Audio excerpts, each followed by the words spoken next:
Hey everyone, I don't know about you, but my biggest weakness when it comes to trying to lose fat, dieting, counting calories is chips. Any salty, crispy snack is my downfall, and I've spent years, literally years, trying some recipes from the YouTube, searching for some swaps. When I saw lists suggesting like healthy, low-calorie snacks to eat instead of your chips, and they include cucumbers, I got infuriated. Who on earth dared to combine the divine creation of salty, crispy chips to cucumbers? Well, cucumbers are a magnificent vegetable, don't get me wrong, but you got the idea. Or they might even suggest nuts. It is a better option, but it is so calorie consuming that I can afford myself just a teeny tiny cup and it will be done sooner than my HBO intro. I want something I can mindlessly munch on while watching my TV show, crunching it away, and it's all healthy. It's all helping me to lose fat and or build muscles. Possible? That's what I thought, but I didn't give up. After hundreds of hours I spent in my kitchen, mastering my ideas, some of them were okay, some of them were good, but still not perfect, some of them were completely disaster. Finally, I found the recipe. It is a perfectly crispy and salty chips that are practically all protein. 34 grams of protein and only 240 calories for the entire bowl of chips. And they are ready in just 15 minutes. Let's do it! This recipe, we're gonna need protein powders of your choice. I will explain you later my personal preferences. Also a bit of a cornstarch. Yeah, I was not extremely happy with using this particular ingredient. I was trying to get rid of it completely, but the texture of my chips was a disaster. It was too chewy. But after tons of experiments, I mastered the measurements, so we'll use as few cornstarch as we can, just to get this perfectly crispy texture and don't affect the calories that much. After all, compared to regular chips, I assume it's safe to say that we barely have cornstarch here. So we're gonna need some baking powder, olive oil, water and seasonings. Now let's dive into the recipe. We are going to start with 20 grams of whey protein. Yeah, that's why I always talk to you about the benefits of having unflavored whey protein on your kitchen, because you know, you probably wouldn't want to munch on like some chocolate or banana smoothie chips. Also, we're gonna need 20 grams of micellar casein, and we just need to mix them all together. If you don't have a micellar casein, it's okay, you can use just whey protein concentrate, but for the better texture, for greater satiety and high protein content, it is ideal to mix two different types of protein, micellar casein and whey protein. Let me explain you a little bit more in detail. I will not delve deeply into how different types of protein affects your body. In short, whey protein concentrate is absorbed quickly. It takes like 1 hour for it to absorb,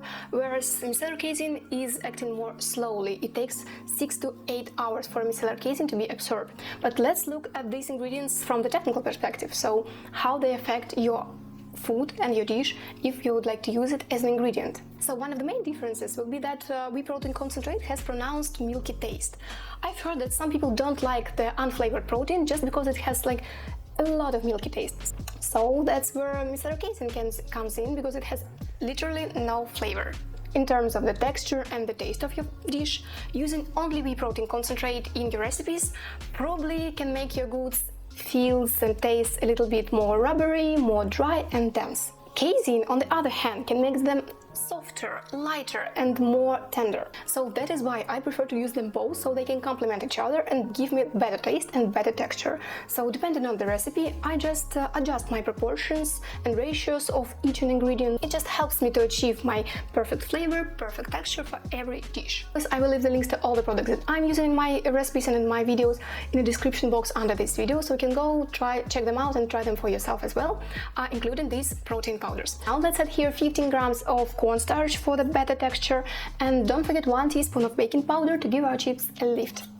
Then add here seasonings of your choice. For more basic and natural seasoning, I would recommend 5 grams of smoked paprika, 3 to 5 grams of dried garlic for a bit of a kick, and also 1 gram of salt to bring all the flavors together. Guys, when it comes to the spices, please don't hold back. After baking, flavors tend to mellow out a little bit, so if you think about the regular chips, you will realize that their taste is quite bold. So please, if you would like to add some extra seasonings and extra flavors, please feel free to do it.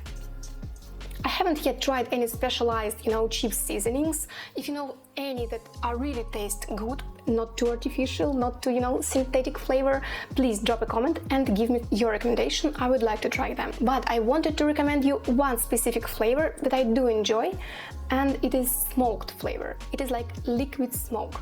I like to use it with my meat marinades, especially when I cook them in my oven or on my electric grill, or when I roast my veggies for the soups, because these seasonings add that campfirey, smoky and slightly charred flavor, like a dish was really cooked over the fire, you know, with some really burning wood and coals.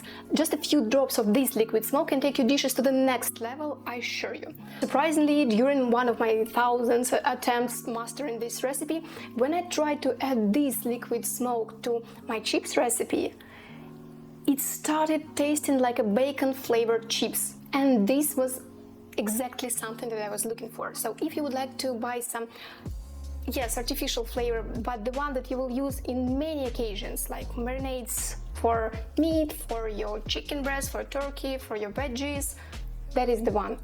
As always, links will be over here.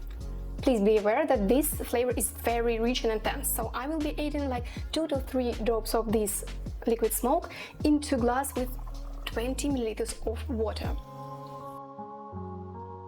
Let's add there 4 milliliters of olive oil. Now it's finally time to combine our wet and dry ingredients. Please don't rush. Add in your wet ingredients step by step, spoon by spoon. Don't hurry, because you need to check the texture of your chips so it won't be too wet and too liquidy.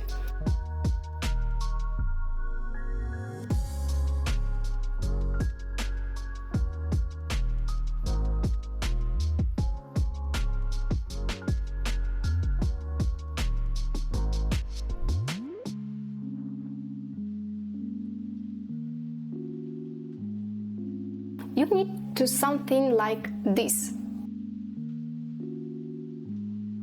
Also, I almost forgot, please don't forget to hit the like and subscribe button. It helps me a lot as a new content creator to grow on YouTube. Thank you. Let's return to the recipe. You can roll out the dough between 2 pieces of parchment paper or silicone mats. I prefer using my cake scraper just to avoid sticking the dough to some of the sides of the parchment paper, and it just spreads quicker for me.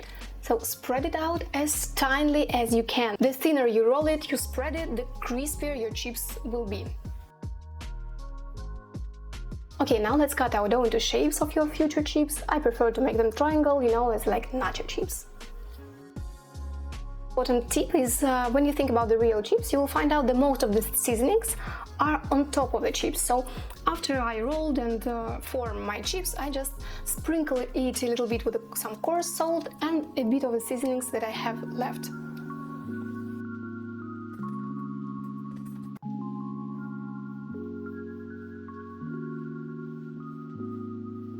Now let's pop them in the oven and bake for 5 to 10 minutes or until they are golden brown in a preheated oven to 160 degrees Celsius.